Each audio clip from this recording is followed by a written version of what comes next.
So let's talk about security. The first thing is we need to keep it real. So that's what the XKCD that I have up here. The part of security is the weakest point in the chain is the weakest point in the chain. That's the point that's going to be used. And for all of us that are into technology, we can do all we want with technology. But in the end, we are the weakest link. We control our environment. And that's what I'm going to talk about today is some things that we can do in our environment to be more secure so that it makes it a little bit more difficult for them to come along with the $5 wrench. All right? And I figured that was more interesting than the boring thing about who I am and what date it is. If you haven't figured out what date it is, you can look that up. All right. So first off, I want to start off with I am not a lawyer, and you know if you need to talk to talk to somebody about legal things, talk to your lawyer. And the important part of that is, oops, I kept in there, is I am not your lawyer. So anything that I say is my opinion, technology based, is not legal based. In fact, there are some things I'm going to say that your lawyer might disagree with. He's wrong or she's wrong, but that will be their legal opinion. All right. So why do we need security? It might be pretty easy to guess from this list. What do all these items, these companies, these websites, these people on this list have in common? They've all been recently hacked. Recently being the last couple years. Down at the bottom, those were the last three were in the last few days that got hit on that, along with some of the ones in here. If you have an account at any of the places up top, or you've shopped at some of the places there in the middle, then there's a possibility that you have had your credentials, your password, your user account, and other information stolen and then used against you, or your stuff used against somebody else, depending on what it is. So one of the things I had listed there is Heartbleed. This was a really bad list, and we're from the Phoenix Linux user group. I'm the chairman of the Linux user group. This is something that comes out of the free software world. So this is, I'm not just laying blame on other people. This is something that hit us and is probably the biggest internet exposure we've ever had because any site that was using OpenSSL was open to divulging a lot of information, basically everything that was available in memory on the web server. So this is a really serious piece from earlier this year. We are not the only ones. There were Apple SSL holes found on either side of Heartbleed, just to make it more fun. And we have continued to do work on the OpenSSL code base and found other security problems since Heartbleed came out. So this is, one mistake can be all it takes to expose, in this case, 60% of the internet. You know, as far as encryption goes.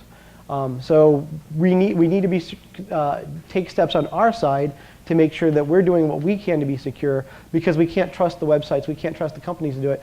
Not to say because we can't trust corporations or we can't trust government, but more of things happen. And one little thing can affect a lot of different things. All right. So what's the cost? Matt Honan is a Wired writer, an author for Wired. Does technology, somewhat knowledgeable. He's less knowledgeable than he thinks he is, but he's somewhat knowledgeable. But somebody attacked him just because they wanted his Twitter handle. He had a short name in Twitter, and they just wanted that because they thought it would be cool to be able to use that to post things about stray pigs or whatever it was that they posted about. In order to do that, they broke into a lot of his different accounts. And amongst the things they did was go through and wipe out his data. They went through and encrypted or deleted data off of his, in this case, Macs and iPhones, but it could have been other devices as well. And when they did that, they could have used the information they found to attack his bank, which they didn't do, luckily. They could have gone through and used that to go after friends of his, because they had access to his mail account, so they could have been sending things as him. They could have sent things as him, tweeting they did. So they could have used that to socially engineer friends of his and make his exposure other people's exposure. And they already did a little bit because his wife's accounts were hit as well. So he already had the collateral damage. But amongst the things that they started deleting were his pictures. And he lost, luckily he was able to recover, but he lost initially pictures that he did not have other backups, or they got everything where he had the backups. So he lost pictures of people that were no longer alive, and he lost all the pictures from his daughter's life up until that point. As a parent, I would be really upset if suddenly all the pictures of my child were gone, because I've taken those for a reason. I like them, I enjoy them, and I would be really upset if they were gone. And that was just because somebody was having fun. It wasn't even that they were attacking him specifically. They were just having fun. So the first thing is install security updates. Whatever system you're using, whether that be your phones, your computers, your tablets, whatever else that you're using in the near future, your car, et cetera, install the security updates. Make it more difficult for somebody to be able to break in. That is one of the biggest things we can do. And if your device gives you the option of installing just security updates and not feature updates as well, do that. Because then you're running less risk that something breaks and causes you problems. Because if you upgrade your desktop and the upgrade breaks things so that your desktop doesn't work for a day or for 3 hours, that's now interrupting your life. So better off if you can get the security updates as they come and then do the feature updates as you have time. Right? You know, depending on what you're doing. Maybe you take your phone back into the vendor where you bought the phone and say, okay, let's do the security update, you know, the feature update and make sure it works. So that you've got somebody on hand in case it doesn't. Or you can schedule the time. You know, not automatically do the update for you right before the meeting where you need to use the phone to talk to the VP of somebody else, right? Now let's talk a little bit about how encryption works, and I brought some props for this. So let's talk about first what unencrypted is. Unencrypted is like a postcard. Let's talk about email, for instance, or sending a letter. So unencrypted, you can see the contents of whatever it is that we're sending. When I send that in the mail, if you don't mind, I'll send you mail today, then anybody that was in the middle can have looked at that. And there are people in the middle. We know that. The post office is in the middle because they actually take pictures of things that's going through for quality control, for looking at the address, et cetera, et cetera. So even without thinking anything negative, we know that somebody is getting a copy of that. And that means that that data is around for however long they keep those pictures, those images, and I don't know how long they keep them. But we also know that there's other possibilities for somebody to be in the middle. If I just put that in my mailbox in front of my house for the mailman to pick up, it's a federal crime for somebody to break it, to open my mailbox and look at what's in there. But I happen to know that I have a neighbor that does that type of thing. So I already know, for instance, that in my neighborhood, we do have somebody that's going to possibly pop that open and look at what's on there. And if I'm trying to badmouth her, maybe I put it on a postcard so she should know she's not supposed to be reading my mail. But I also maybe want to put that in an envelope so that she can't read that. So that's the second piece, is encryption is going through and putting the data inside of an envelope. And I'm going to reuse this later on, so I'm not going to seal it. But normally you would seal that so that now the data cannot be seen as it passes. Now somebody can still make a copy of the envelope. They can still make a copy of the data a little bit, and given time they might be able to break it. But this is the basics of encryption, is we're taking the data, encrypting it, putting a wrapper on it so that only the recipient, that's the goal anyway, only the recipient can open it back up and look at the actual content. Now that's how email works, where we got one chunk, we've got this one file that we encrypt, we stick it in an envelope, and we send that out and it goes somewhere. If we're using a website, when we're communicating with a website, it's better to think of it more like a stream of communication. So, because when you talk to a website, you say, hey, please give me this web page, and you might actually ask for like the CSS that goes with it and the images that go with it and other things, and we keep the connection open in case you have further requests. You want to click on something and go to another page. So we can think of it more of a stream, and we want to encrypt that stream. Now, I can look at a stream of data as like this track, and unencrypted, I put the car on the track and let it drive. And again, anybody that can view this communication can look at the track and see what's going across. So however many cars I put on here, including those of you that want to put out I'm driving backwards, can see what's going across that track. Again, there are people who can see that. We know this because there are routers in between. When I'm communicating with a web server, I'm talking to a lot of devices between me and that web server, unless the web server is in the same physical location I'm in. And even then, I'm pretty well almost exclusively, or definitely going to be talking to at least a switch. So again, there's a third party involved. At my house, I control the third party. I hope. We'll see. But there are lots of places that aren't. Something that hasn't hit the US as much, but it's hit Europe recently, is I say that I've got that switch that I control, but they've been finding a lot of zero-day exploits on their home routers that people have at home, so those can be broken into. So the connection that we've got talking to our cable or DSL or whatever we've got to get back on the internet, in Europe they have a couple of different brands that had 0 days that somebody could go through and break in. And houses were getting broken into in the millions, and this is this year. So even if it's something we control, it's not necessarily something we control. But if I encrypt my data going across that switch, then it doesn't matter if that switch is broken into. They can't look at my data. They can just look at the encrypted version of it. And I do. On my home network, I do encrypted connections for almost everything, even on just my home network. Because it's better to be encrypted all the time than to be uncertain.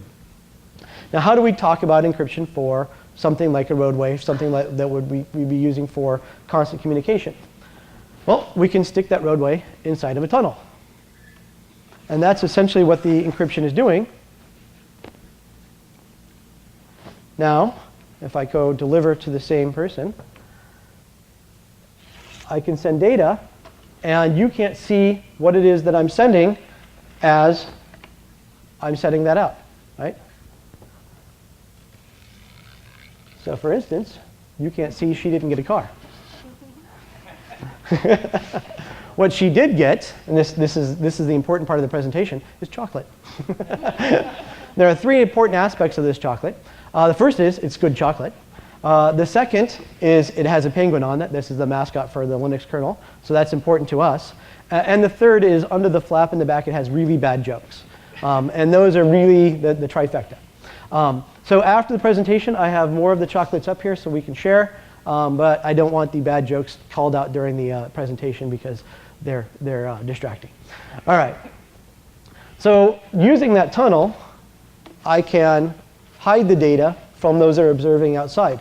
Now, if somebody else is holding this tunnel for me, somebody else is helping route it, they can't see the actual contents of the data because it's been encrypted.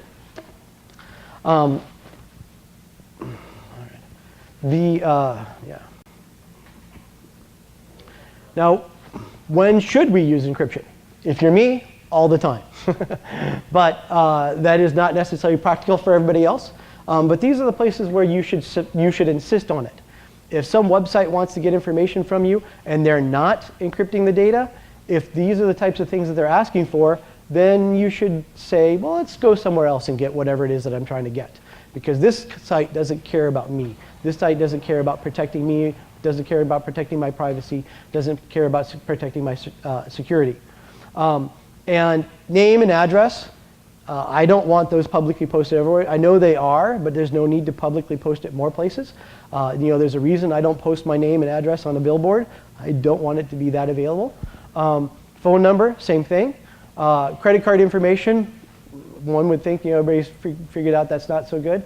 Social security number, but also your private photos. As some of the stars are learning, that can be a problem. That's the stars that care about their private photos versus those that have been sending out things they shouldn't have been sending. All right. Now, like the postcard example, unencrypted data sent to the web server can be observed and copied. That's the tunnel example that I was giving. Is if I send this through a non-encrypted connection, other people can look at it. All right. Now let's talk about some specifics on that type of information, and specifically password bleed over. This is where you're using the same password at multiple sites.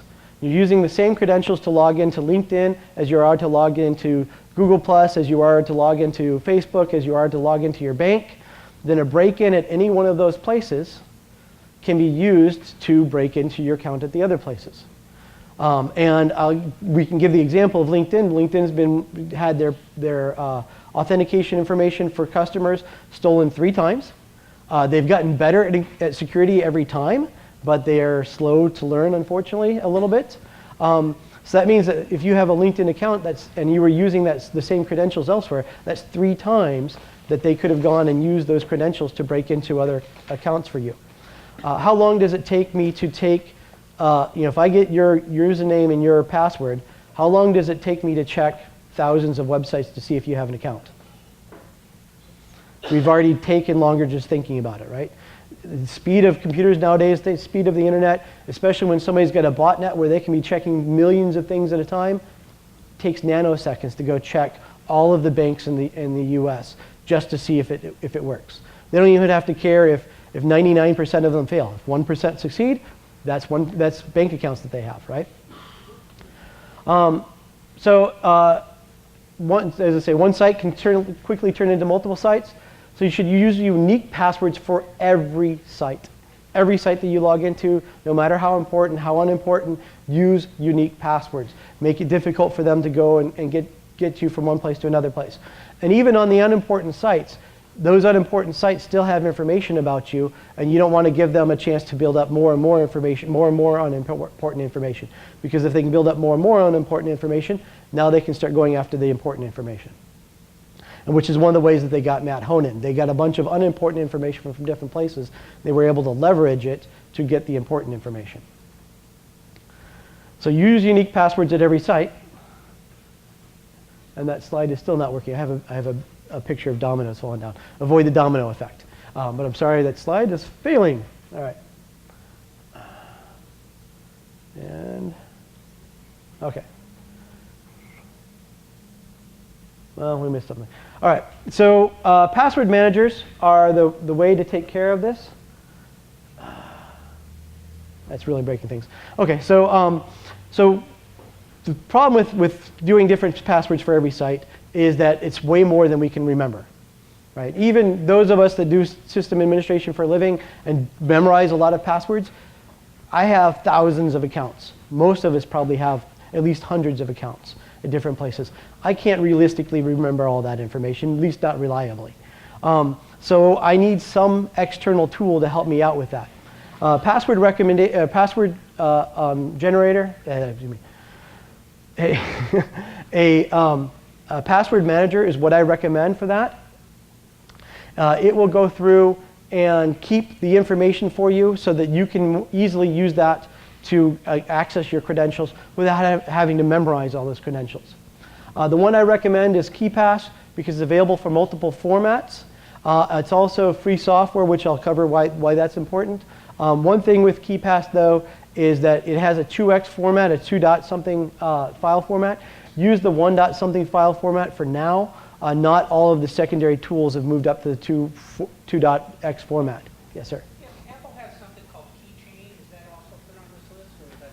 I don't know what keychain is specifically. It sounds like it should be something as a password manager. And there are certainly plenty of other password managers out there.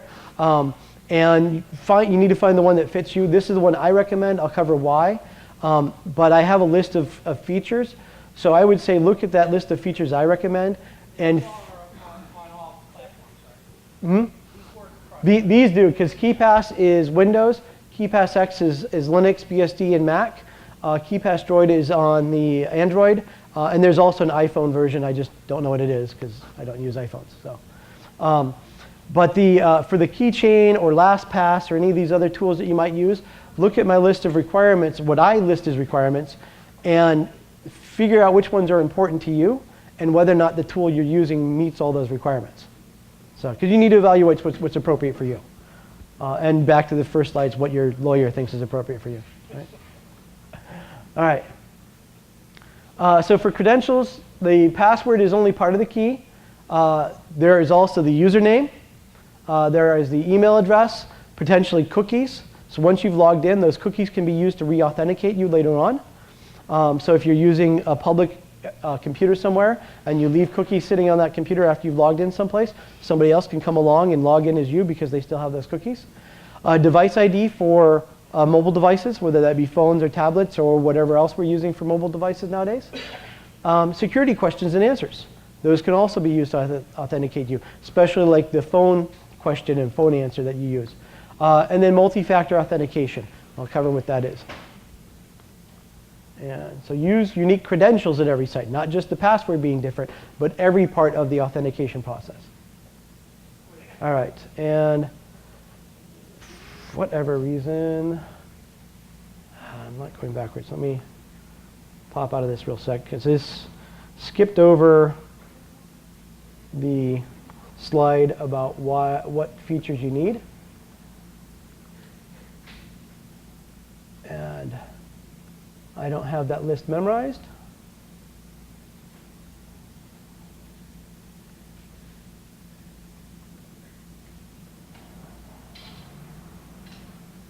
Okay. Aha. All right.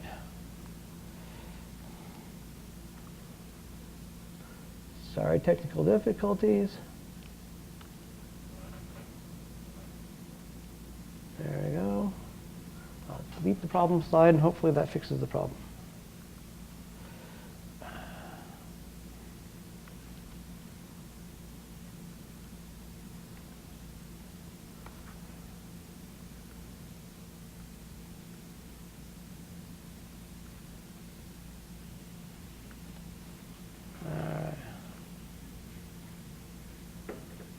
Okay, well, we'll have to, I'll come back to it later on, I guess. Sorry. All right, so we'll start off with the username, and I'll come back to the features that I think are important for the password managers. So username. This is often your email address nowadays, but sometimes it can be something else unique. For anywhere you can, specifically banks, your medical insurance, any of your benefits from work, for things like that, utilities, etc. Use a random string. They don't need to know what your name is for your user ID. In fact, if it's your bank, they already know your name and lots of other information about you. So there's no need to put it in username. If you needed to memorize it and remember it, then you need that. But if we're using a password manager, I don't need to memorize that anymore. And let's not make it obvious for somebody that's me. So I am starting to use, I have been for the last few years, using random strings as my login IDs for different places. It's kind of interesting when it says hi when I log into the site, but hey, that's fine with me. If you can, use different lengths of username and password so that it's obvious which one you're pasting. Because when the username looks like a password, it gets kind of a little bit confusing. One thing that this doesn't work very well for, though, is social media sites. So if you're doing something where you're posting things, so that whether that be Identica or Twitter or Google Plus or something like that, you want to have something that people can kind of recognize, just because it's easier for them to follow you, et cetera, et cetera. But the other thing is, if it's something like LinkedIn where you don't know what people are going to be emailing you at because they have your work address from 3 jobs ago, or they have your email address from when you were in college, or you took some thing at a community college or whatever else.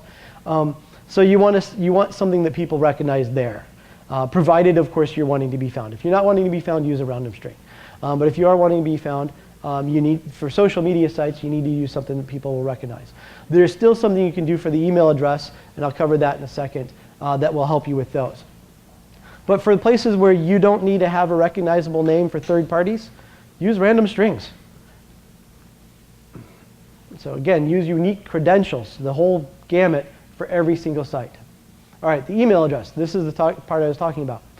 Most of the email providers today, if you're not providing your own email service, allow you to use tag addressing. I use the Google Plus one because this is fairly common, and the plus symbol is actually kind of difficult because some websites are poorly done, unfortunately. But different email providers use different strings for the hashing, for the tags. And basically, whatever your email address is, at gmail.com, so username at Gmail, whatever that username is, you can put a plus after that, and then some random string before the @ symbol. Now, there are some characters that aren't allowed in email. Not many of them, unfortunately, but there are some characters that aren't allowed, and some that are really, really difficult. So I do recommend that the random string be mostly letters and numbers, just to avoid issues. But you can put all kinds of things in there. If you want to learn more, you can add some very interesting things to your random string. But by doing this, now if they break into LinkedIn, yeah, they can see that I am username at gmail.com and figure out what my email address, because they can pull that tag off, but they can't use it to break in somewhere else, because my Google Plus email address is a different random string. My bank account is a different random string. So now they have to be able to figure out what the random string is and what my password is in order to break into my account. So I'm making it much more difficult for them. They can spam me. They have my email address. They can send me spam. But I'm making it more difficult for them to use that information to break into other accounts and find my account on other systems. Yes, sir. I've been using that. But what I've been doing, like on my Amazon account, I have my user ID, plus, and then I would write Amazon. Yeah, that's not a random string. Do you see anything wrong with that? That's what I used to do, but I wasn't using a password manager at the time. Now that I'm using a password manager, I don't need to remember what it is. So I'd rather have something that's not guessable. So yes, there are some of my email addresses are a little bit older. So let me first repeat the question. So your question was, the statement was you're doing the same type of thing, but now you're using, instead of just a random string, you're using the name of the site, something that you would recognize. So you would do plus Amazon, plus LinkedIn, whatever else as the string. And as I say, the problem with that is somebody can guess it. So now if they see username plus LinkedIn, they can go, oh, hey, username plus this bank, username plus that bank, and try to figure it out. And they have a decent chance of being able to figure out what your string is. If you use something that's completely random, now that string is unguessable as your random password is for however long you make the string. Which is the other thing is, for things that don't matter too much, use a few characters. For things that matter, use 20 characters as your random string. Make it bigger. And make it variable so that they can't just go, well, we know this guy always uses 10-character random strings. Again, we're just trying to make things more difficult for somebody to crack my other accounts. So again, use unique credentials for every site. So different credentials, every part of it should be different. All right, cookies. Third-party cookies can track you on multiple sites. I don't have time to cover cookies. We have an hour for this presentation, not 3 to 4 weeks that I would need to cover cookies properly. But I will say, look at the Lightbeam add-on for Firefox. That can give you an example of how third-party cookies are actually looking at different things and tracking you across multiple sites. So, device ID. So mobile devices have a unique ID that is sent out with your web or whatever your connections are doing. One thing to remember on that is that ID can be spoofed. So you think, hey, it's coming back to my phone. I know it's coming back to my phone. Well, somebody else can put a phone on the network to pretend to be you, and they can possibly intercept it. Requires being able to take advantage of some security holes, but it is possible. And we also know specifically when government entities get involved, thus far, not necessarily here, but in other countries where there might be war going on, for instance, they are using that. So any of you that are reporters and you go to some of these war-torn areas know that your phone can be spoofed and somebody can be listening to everything that's going on with your phone, be taking over your phone because they have the resources to do that. If you own the phone company, you own whatever goes across the phone company. Again, unique credentials. Security and questions and answers. So this is extra information about the logging in. It can be used to get you. So you think, okay, username and password, these are the credentials I use to log in. But the reason they have the security questions is this is a way of getting around that. If you've forgotten your password, if you've forgotten your username, then you can use the security questions to get around it. And somebody else can use those security questions and answers to social engineer to get around what your actual credentials are. So the most important thing about security credentials is to lie. Lie. Do not give them truth. What is your mother's maiden name?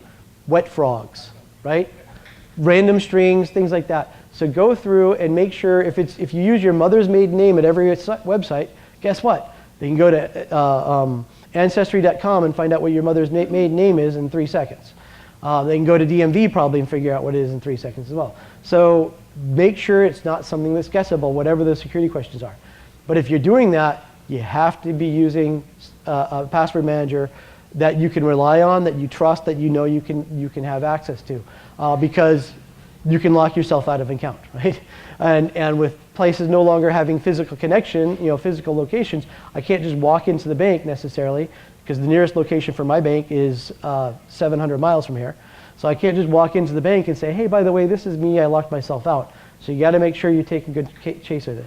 But yes, I lied to my bank. I gave them false information for the security questions, and in my bank they let me choose the security questions, so my security question is also random string. But this third point is important for that, because now I might need to be able to talk to somebody about those security questions. So choose pronounceable strings. Choose something that somebody might reasonably be able to read over a phone, and you might be able to reasonably read back. Otherwise, you're going to spend 15 minutes spelling out the questions back and forth, which is a pain for everybody involved. And my bank does not have talk time on the operators, but many banks do. So let's not be mean to the operators by adding 15 minutes to their talk time just so they can get you your security question. Right? So again, give random answers, make up the questions. If they allow you to choose, if they just say, here's a selection of questions, choose different ones at different places. But if they allow you to make up the questions, make that a random string as well. Again, unique credentials everywhere. All right, multi-part authentication. So this is, you'll hear it called two-factor. I'll call it that in a second when I get into it. But there are 3 types of data that can be used for authentication. The first part is what we've been talking about, what you know, your username, your password, your security questions, your PIN, things like that. The next is something you have, your smartphone, a token, an app on your smartphone, an app on your computer, things like that, something that you physically have with you or theoretically have with you in the case of an app. And then the third type is what you are. So fingerprint and DNA, things like that, your eye print, stuff like that. The problem with the latter, and I'm not going to cover it other than to say this, the problem with the what you are is if they're using DNA for authentication and somebody gets a copy of your DNA and can go through and do stuff, how do you change your DNA, right? How do you change your fingerprint? Well, you can do what I did. I burned my hand the other day.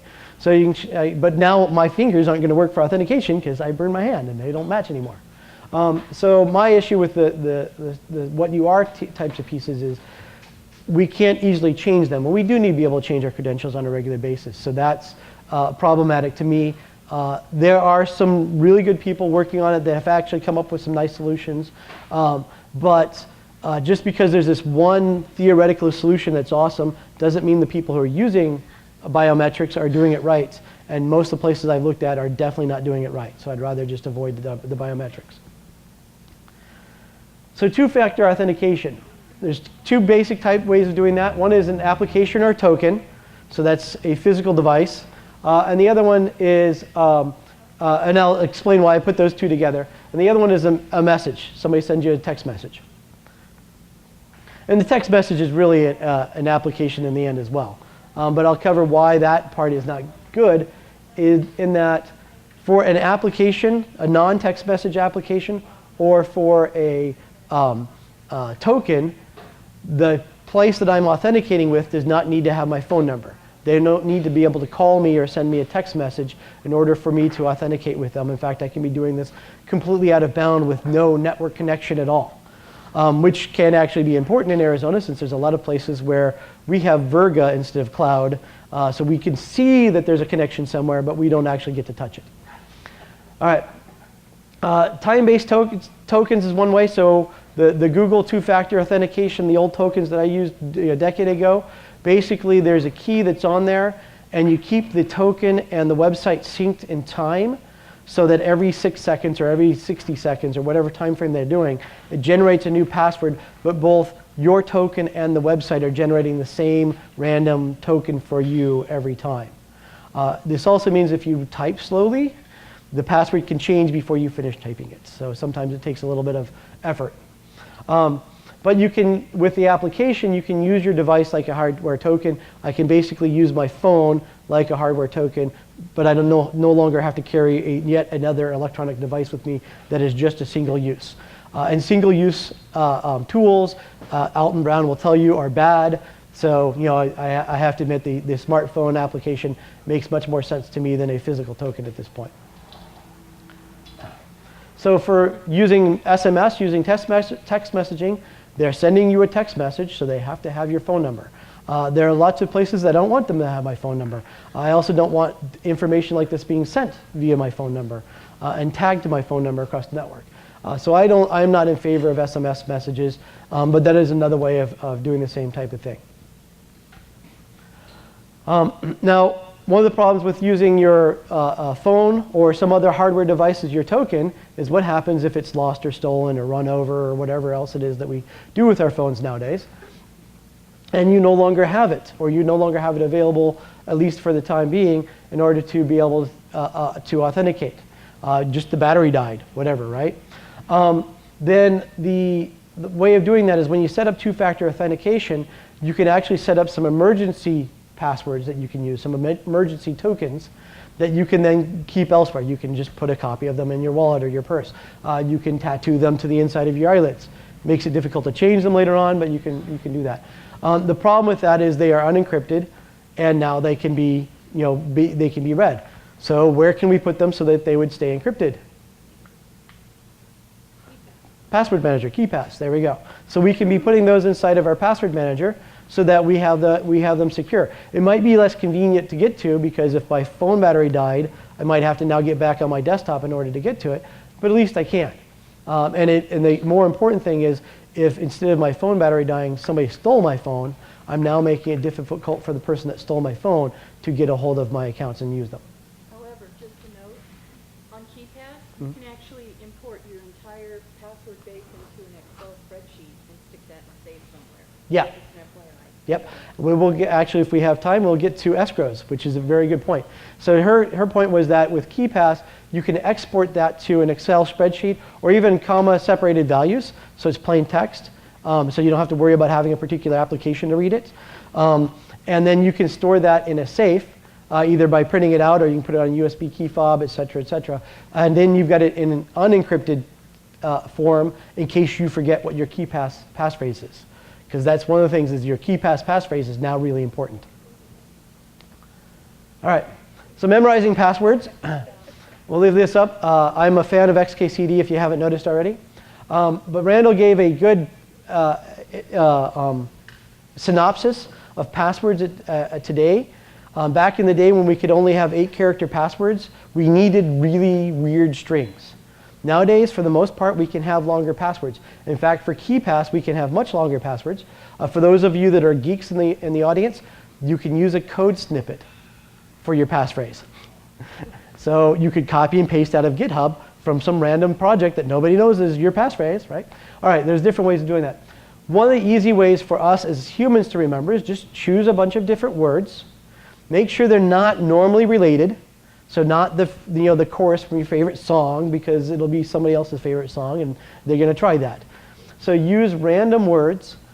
If you can remember punctuation or using strange characters or different capitalization, even better. You're making it a little bit more difficult. But even if you just choose 4 somewhat long random words, that is much better than just an 8-character passphrase, no matter how obscure that passphrase is, right? Password. And if you know multiple languages, again, the more weird things that you can throw in there, throw some Klingon. Well, okay, don't throw Klingon because every geek will try all the Klingon words. But try, things that are less likely to be used by people who are breaking into stuff. And mix it up. And that comes down to you need to be able to remember it. But since we're now mostly concentrating on remembering the KeePass passphrase and a couple of other passphrases, like your desktop passphrase you'll want, because you need to get on the desktop to get the KeePass, right? So you want to make those really good and make sure you can remember them and change them on a regular basis as well. All right.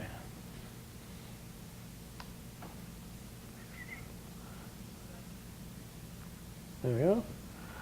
Okay, now backups. If we're putting everything in this one file, we want to make sure we don't lose that file.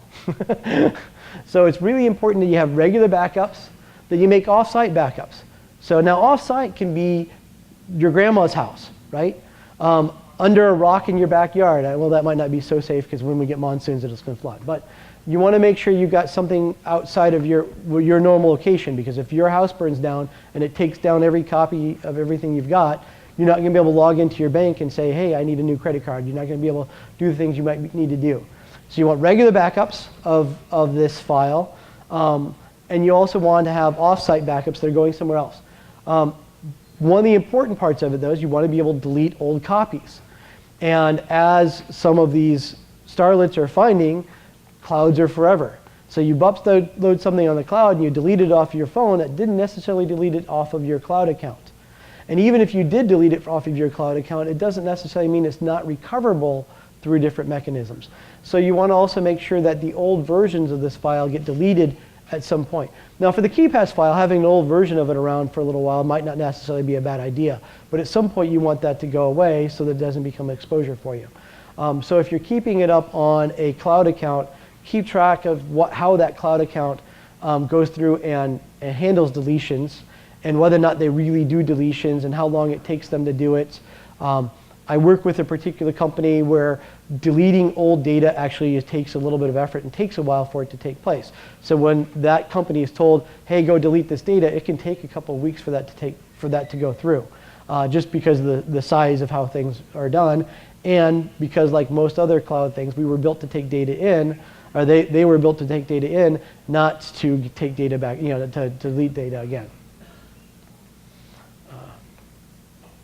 Oh, and I forgot to mention, clouds get used automatically by some devices. So phones, in particular, try to automatically save stuff up to the cloud for you. They're trying to be helpful, and which is good, but you might not realize some data is going up to the cloud and that you don't necessarily want to go up to the cloud.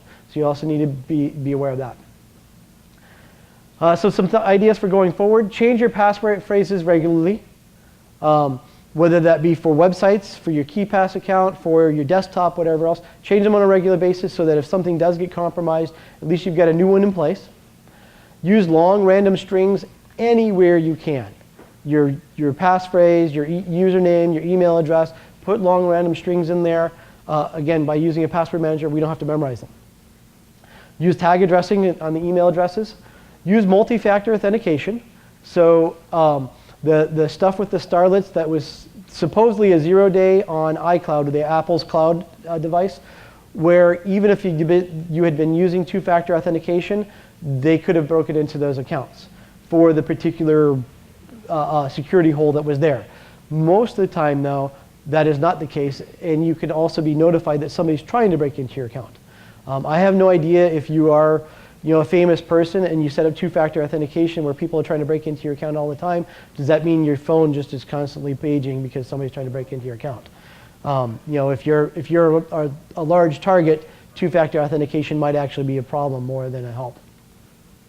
And then something else is ask your vendors to encrypt email to you. When they send you a notification, hey, you've got a new statement. When they send you a new statement, when they send you a receipt, ask them to encrypt that to you. Now I say that knowing full well that no vendor does this. I don't know of any vendors that do. Every one of them should. But if we keep asking, and people ask 10,000 at a time, and then eventually maybe they'll know that this is a protest song, and we can start getting encrypted emails from our vendors. All right. And okay, I've got some resources from different places, some explanations. One piece with down here at the bottom for obtaining, or right before the bottom, Matt Honan. I mentioned him specifically in a presentation a couple times. Go read that Wired article.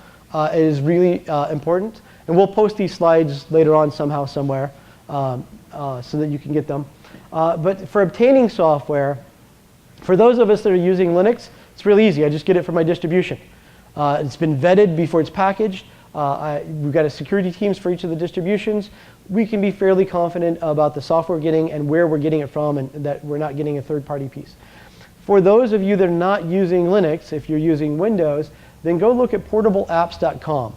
They take a lot of free software and some freeware, package it up. Again, you've got a team looking at it, vetting it a little bit, not as well as for Linux distribution, but better than just going and downloading software off of some random site. And the important part is you've got one place you can go for most of your software needs where you're getting it from free software. If you're getting paid software, go buy it from the company you're getting paid software from. But if you're looking for applications, free software applications, portableapps.com is a good place to do that. I don't have a similar resource for Apple.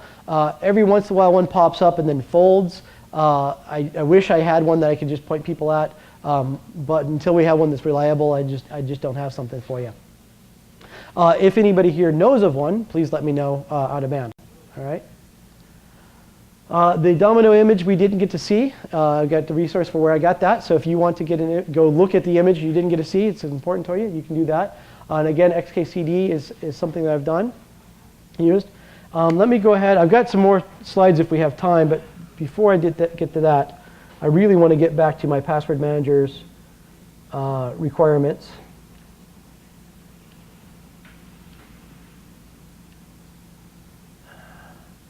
See, you missed the slide about help. My brain's falling down. All right. Okay, here we go. Password manager requirements. Sorry, you won't be able to follow along at home. So the first one is that it be free software. I'm the chairman for the Phoenix Linux user group, so obviously free software is important to me. But for security, it's important to you. Because if somebody makes software and they say, yes, it's secure, trust us, don't. Until somebody who's capable has gone through and done a third-party evaluation of that, we can't be certain it's been vetted and that it's secure. And that's actually the problem with the OpenSSL bug that I mentioned earlier. OpenSSL is free software, but it was really badly done as far as reading the software, so it hadn't been vetted properly because nobody wanted to dive into that. And that's abnormal for free software, but it unfortunately happened in this one particular case, and a really important project. Because of the Heartbleed bug, that software has been forked by another group who's cleaning it up, and then also they're providing funding to go clean it up initially. So now, not only do we have this piece of software and a lot of people looking at it, but we have competition for that piece of software. And that was one of the pieces it didn't have. It was so ugly it didn't have any competition. Now it has competition, and the improvements are coming in right and left. So that will probably be one of the best pieces of software out there in the end. We just have a little bit of pain right now. But there are plenty of other cases that I mentioned. Apple had an SSL bug right before Heartbleed came out and right after Heartbleed came out with a different bug. And because they didn't have third-party vetting, it was difficult to go through and verify that they actually fixed the problem. With OpenSSL, we can go look at the code. And maybe most of us in this room, actually Gangplank, there's a decent chance most of us in the room could go read it and find out what's going on. But even if we can't, we know that other people who can are looking at it. And the OpenBSD group in particularly is, and they are really, really good at security. So they're being really, really thorough on their review of the OpenSSL and fixing things. So free software is important because we want other people to be able to go vet the software and look at what it's doing and make sure that it's secure. Look at the algorithm and look at the implementation. Because if the algorithm is awesome, but you make a mistake in the code, then we can use the code to exploit it. If your code is awesome, but there's a math problem with your algorithm, then some math geek can go through and take care of it. XKCD Randall Monroe is a math geek. You know, we've got quite a few of them out there, and there's quite a few of them at the NSA and other government agencies. So we know that there are people out there that are capable of finding the math problems if there are math problems. In fact, most of the software that's broken, that's what happens at the end, is they find a math problem with it, or they find a problem that we now have enough computing power that we can exploit that particular problem, even if we're not actually breaking the algorithm. And all right. Next thing is hides the password entry. So when you bring up the entry for the account that you're trying to get to, if you're looking at it, it doesn't show the password there. It shows a bunch of asterisks or something like that. Just like when you're typing your password in, you want your password manager to not be showing in clear text. You want it to be able to show it in clear text, but by default, it should not be showing it in clear text. You want it to be able to expire the clipboard entries.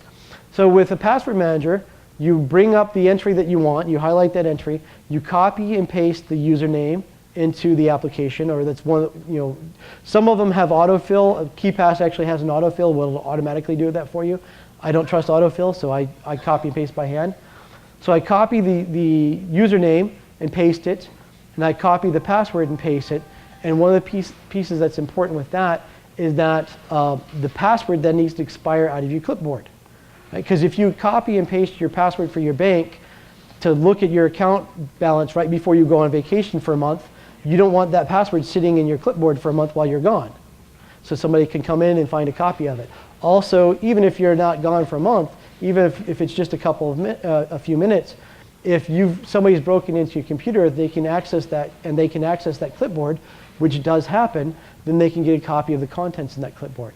So we want it to be in the password to be in the clipboard as short as possible. Default for KeyPass, I think, is 60 or 30 seconds. Set it what seems appropriate for you, depending on what you're doing. You want it to be easy to copy and paste. Even if you've got autofill, there are just going to be times that you need to copy and paste things. So you want it to be fairly easy to do that. With KeyPass, Control-B copies the username. Control-C copies the, and he should know not to call back. All right. Control-C will copy the password. Control-I copies the URL. So I don't even have to type in the URL. I can copy the URL and paste that into my browser, and I don't have to worry about coming up to some third-party phishing site rather than the actual site for my bank. All right. We want a configurable password generator. So this is something where when I set my password, my random string for the password, or for my email address, address tag, et cetera, I want to be able to do different things. So part of it is, for instance, Netflix has a limitation of like 9 characters. If you set a 10-character password, it just ignores the 10th character. So now when you try to log in, you can't log in because your password doesn't match what they remembered. You just have to know that they only let 9 characters come in. And that, yes, that bit me. That's why I know this for Netflix. Also, if you have characters that Netflix doesn't like, so like a semicolon, it just gets rid of them. And again, your password won't be the same. But other accounts allow me to set a 40-character password. I set a 40-character password and allow different special characters. So your password generator has to be configurable so you can get a password, a random password, that'll match what you want. You want to locally encrypt the file. So if you save it up to a cloud account, it's encrypted on your system before the cloud account gets it. So even if somebody gets access to your cloud account, they're just getting the encrypted file, not the plain text file. So don't store the Excel export on a cloud account and give everybody access to it. You want shareable files for the same reason. You want to be able to share it up there, but you also might need to be able to share between devices. And this is one place where KeyPass doesn't do so well. I have my main KeyPass file, and then on my phone I have a subset of that, that's PGP, a subset of that file, because I don't need all of those accounts with me in the phone. I only need 3 or 4 accounts with me on the phone. And I have to copy and paste between KeyPass files, rather than saying export these 3 into a new KeyPass file with this password. Supposedly they're working on it for the next version of it, but it's not there yet. Other password managers do have that feature. So that's something where it's easier if you were able to do the export. You want a space for notes, so you can keep track of what security questions you lied about. Keep track of any other information, like for instance, if you've learned that Netflix only allows 9-character passwords, next time you change the password, you want to remember that. So you can put things like that in the notes. And then it'd be nice to be able to organize the entry. Again, we have hundreds, if not thousands, of accounts. So if I put them all in one long string, that just long list, it becomes unusable. So I want to be able to separate it out to, financial, health, my dog's accounts, whatever else it is that you're saving in here, and so I can organize them. All right. That'll cover for the things we missed. Are there any questions? Oh, go ahead. LastPass, has that been vetted? What do you think of that? LastPass, I don't think has been vetted. I believe they've gotten a third party to go through and look at it. But again, it's not free software, so I don't count that as vetted, because vetted to me means a lot of people can look at it as opposed to the guy that I paid. Because the guy I paid is getting paid to say, yes, you're doing a good job in the end, right? But LastPass sounds like it's a good product. I know lots of people use it. I know lots of people who know a decent amount about security, in fact, more than me, that are happy with LastPass. And LastPass has some really cool features. When Heartbleed came out, they added a feature where when you go in to auto log into a website, LastPass will first go actively check that website to see if it's got the Heartbleed bug or not, which is really cool. So I'll give them some kudos for having some nice features. I personally don't trust them. And part of it is the free software piece. Part of it is because it's all on their system and it's not on my system. But they've got a good reputation. Yes? Why doesn't somebody propose a universal set of password rules? Every site has a different set of rules. Yeah. Well, the problem is getting everybody to adopt it. We can shame people, but we can't even get people to universally adopt HTML, properly, and we've been doing that for decades, right? There's still the works like Internet Explorer features in HTML, so that Internet Explorer 6 will continue working, because using 15-year-old unpatched software is a good thing to do, right? But there are some works on standards, and some places are implementing those, but we can't force anybody to do the right thing. Let's put it that way. But yeah, it'd be nice to have password standards. One of the things we need for the password standards is more than just a standard, is password minimums, account credential minimums, and get everybody to be using those. So that now I can use the strange characters, and I can use longer than 8 characters, things like that. Any other questions? No? All right, well then I will finish up and we can start dispensing the chocolate.